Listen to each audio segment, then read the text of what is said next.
होगा वही प्यारे जो निश्चित हो चुका है। अब उस निश्चय को अगर कोई टाल सकता है तो एक महान शक्ति है, राधा राधा राधा राधा राधा। जब हम संतों की बात करते हैं तो अक्सर हमारी कल्पना में चमत्कार, भीड़ और भावनात्मक प्रवचन आ जाते हैं। लेकिन इतिहास गवाह है कि कुछ संत ऐसे भी होते हैं जो कम दिखाई देते हैं, कम बोलते हैं, लेकिन जिनका जीवन स्वयं एक संदेश बन जाता है। प्रेमानंद जी महाराज ऐसे ही संतों में गिने जाते हैं।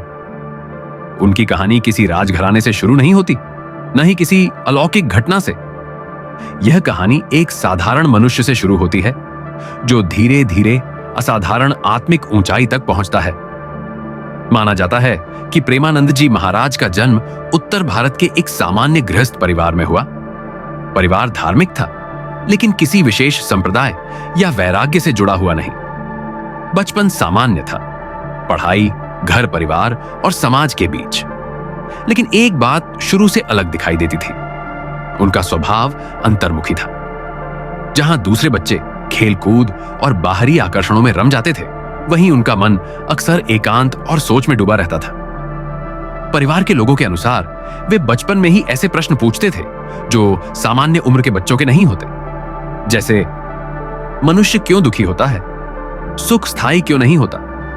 और जीवन का वास्तविक उद्देश्य क्या है? जैसे जैसे उम्र बढ़ी, ये प्रश्न और गहरे होते चले गए। शिक्षा, समाज और भविष्य की अपेक्षाओं के बीच उनके मन में बार बार यही विचार आता रहा कि क्या यही जीवन की पूर्णता है? युवावस्था तक पहुंचते पहुंचते उन्होंने यह स्पष्ट अनुभव किया कि केवल धन, सुविधा और सामाजिक पहचान मनुष्य को भीतर से संतुष्ट नहीं कर सकती। यहीं से उनके जीवन में एक निर्णायक मोड़ आता है। संसार का त्याग और संन्यास का मार्ग कभी भी सरल नहीं होता।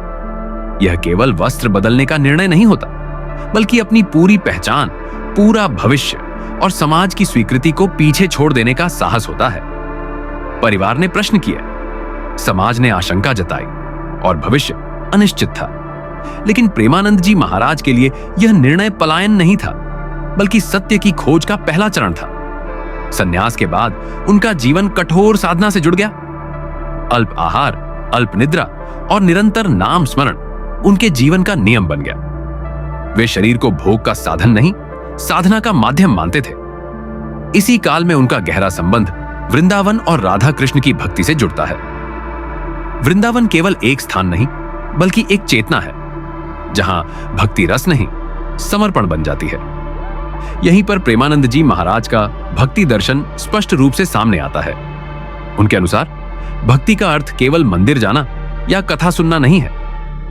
भक्ति का अर्थ है अपने स्वभाव को बदलना, अपनी इंद्रियों पर नियंत्रण रखना और अपने चरित्र का निर्माण करना।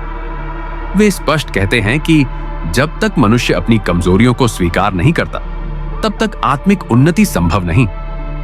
यह बात सुनने में कठोर लग सकती है, लेकिन यदि तर्क के साथ देखा जाए तो यह पूरी तरह यथार्थ है। आज का मनुष्य शांति भी चाहता है और अनुशासन से बचना भी चाहता है। वह भक्ति भी चाहता है और भोग भी नहीं छोड़ना चाहता। प्रेमानंद जी महाराज इसी भ्रम को तोड़ते हैं। वे कहते हैं कि भक्ति और संयम अलग अलग चीजें नहीं हैं। यदि भक्ति है तो संयम अपने आप आएगा। उनका अपना जीवन इस कथन का प्रत्यक्ष प्रमाण है। कठोर साधना के कारण उन्हें कई बार शारीरिक कष्टों का सामना भी करना पड़ा। भक्तों के अनुसार उनका स्वास्थ्य कई अवसरों पर बहुत अधिक कमजोर हो गया, लेकिन उन्होंने कभी अपने कष्ट को अपनी साधना के मार्ग में बाधा नहीं बनने दिया। धीरे धीरे लोग यह समझने लगे कि यह संत केवल उपदेश नहीं देता, बल्कि जो कहता है उसे स्वयं जीता है।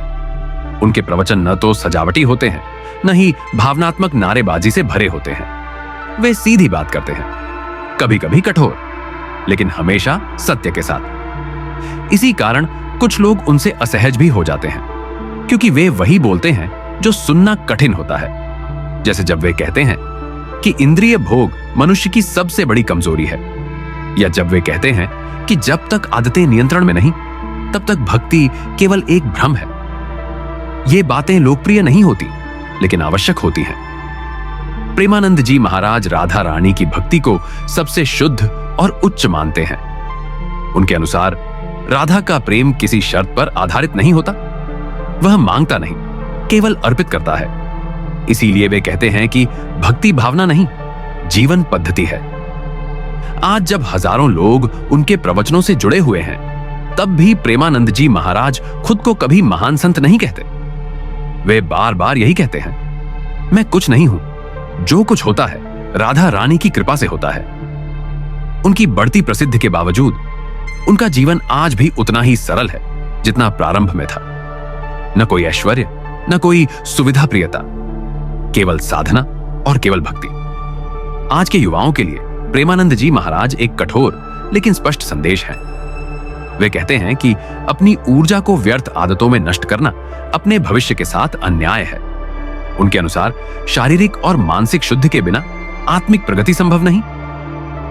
शायद इसी कारण कुछ लोग उन्हें कठोर कहते हैं, लेकिन यदि गहराई से देखा जाए तो यह कठोरता करुणा से जन्म लेती है। जैसे एक चिकित्सक कड़वी दवा देता है ताकि रोगी जीवित रह सके, वैसे ही प्रेमानंद जी महाराज कड़वा सत्य बोलते हैं ताकि जीवन सुधर सके। आज प्रेमानंद जी महाराज का जीवन हमें यह सिखाता है कि भक्ति का अर्थ दुनिया से भागना नहीं, बल्कि दुनिया में रहते हुए अपने दोषों से संघर्ष करना है। जन्म से लेकर वर्तमान तक उनकी जीवन यात्रा यह दर्शाती है कि सच्ची शांति बाहर नहीं, अंदर से शुरू होती है। और शायद इसी कारण प्रेमानंद जी महाराज आज के युग में केवल एक संत नहीं, बल्कि एक ऐसा दर्पण है जिसमें हर व्यक्ति अपने भीतर झांक सकता है।